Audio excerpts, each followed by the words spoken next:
everyone, welcome to the channel. Before we begin, subscribe and share the video. Today, I'm bringing you news that has blown up the entertainment world once again. Statements from Can Yaman's representative about Sara Bluma have leaked, and a single sentence reignited a fire that had been burning for weeks. According to what's been circulating in the media, he was blunt. The breakup didn't weaken Can.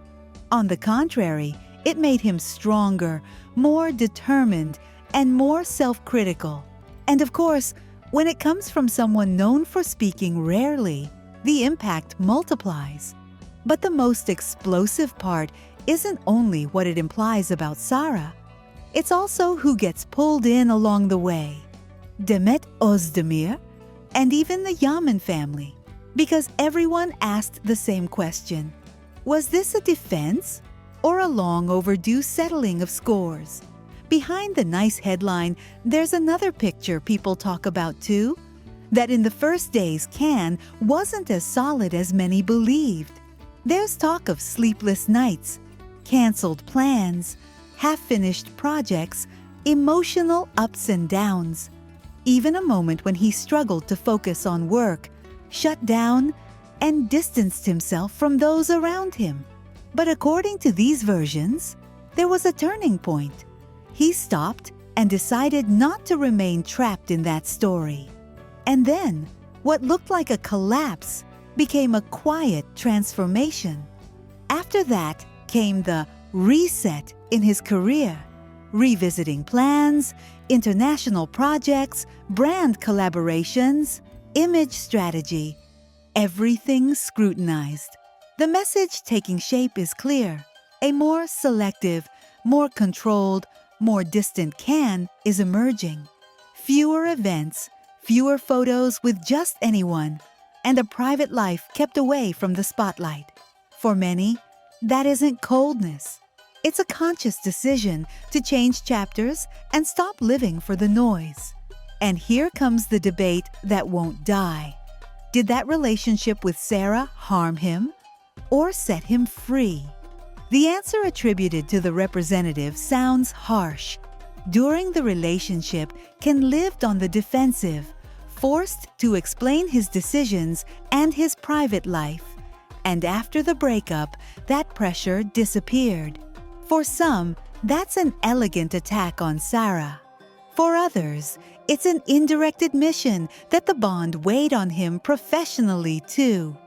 Now comes the most delicate part, the sentence that, without naming anyone, opened the door to inevitable interpretations.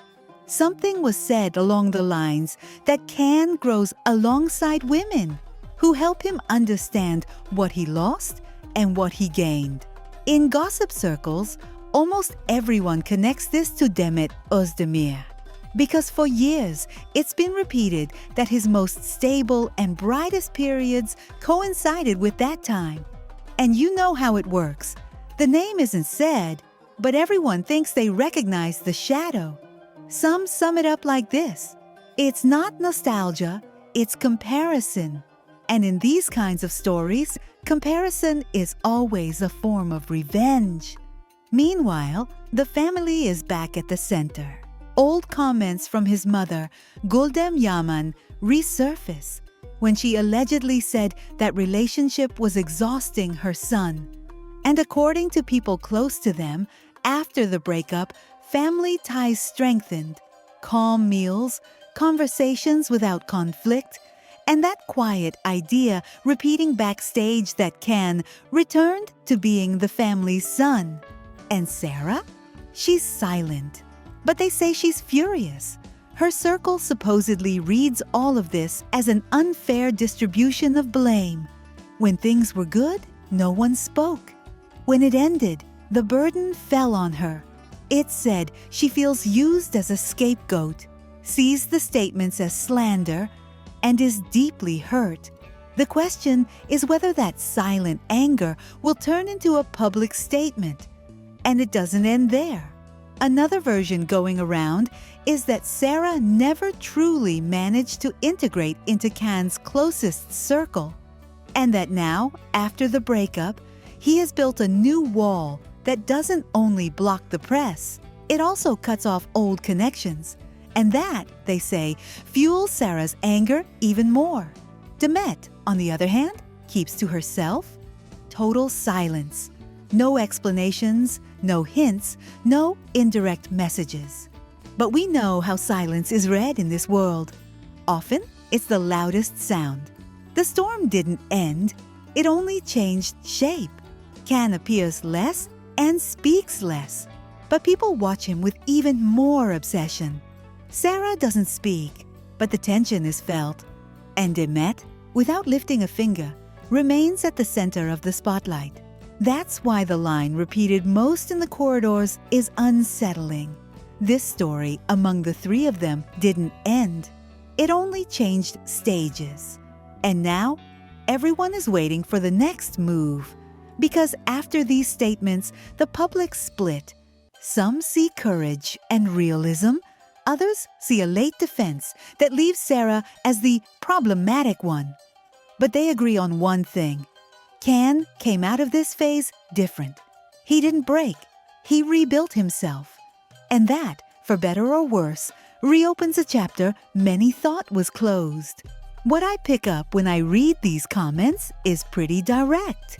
People are putting Demet on a pedestal of autonomy.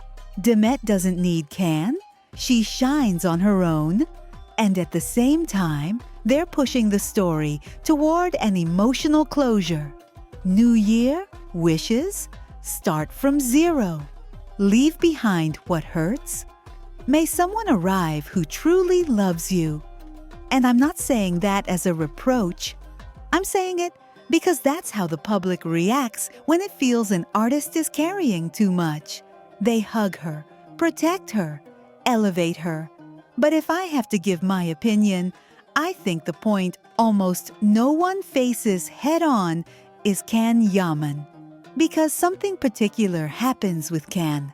His name always appears like a shadow, an unavoidable reference, a before and after. And that shows that even if many repeat she doesn't need him, the story between them still carries symbolic weight. Not because it's an ongoing relationship, no one can guarantee that, but because it was a chapter that shaped narrative, fandom, and reputation. To me, Can is the classic example of a man turned into a myth by the public, and then punished by the same public when that myth no longer fits. He enters the collective imagination as the ideal leading man, the romantic destiny, the strong, magnetic, unstoppable guy. And when reality doesn't follow the script, people split. Some defend him tooth and nail, others turn him into the villain. In that back and forth, Can ends up being less a person and more a screen onto which everyone projects their own soap opera. And that, even if it looks like success, can also be a prison. That's why when I read phrases like renew your life from zero, remove the past that harms you, I think that idea applies to Demet. But it could also apply to Can, even if almost no one tells him so. Because Can has spent years inside a storm of expectations. What he does, what he doesn't do, who he's with, why he isn't, why he changes, why he steps back. Sometimes I feel he was pushed into a character, the man who must fit into an eternal romantic story. And when he tries to be something else, more international, more private, more calculated, he's labeled cold or arrogant. But maybe he's only protecting the one thing he has left: control over his own life. I also notice something else. The comments are full of affection for Demet, but they leave Can aside, almost as if he were just a detail from the past. And that's where I add nuance. Not because I want to take anything away from Demet. She shines, of course. But because Can, whether you like him or not, was part of a phenomenon that boosted careers. And deep down, I think it weighs on him that the public narrative ended up like this. Demet, as the strong woman who rises again, and Can as the chapter to close. To me, that's an unfair simplification. In the end, my conclusion is this. Demet doesn't need Can to exist. I agree. But Can shouldn't be reduced to what he was with Demet either. If there's one thing I wish for this 2026, matching the New Year tone of many comments, it's that both are seen with more humanity and less fanaticism. That Demet finds calm and joy, and that Can finally stop carrying the role others wrote for him.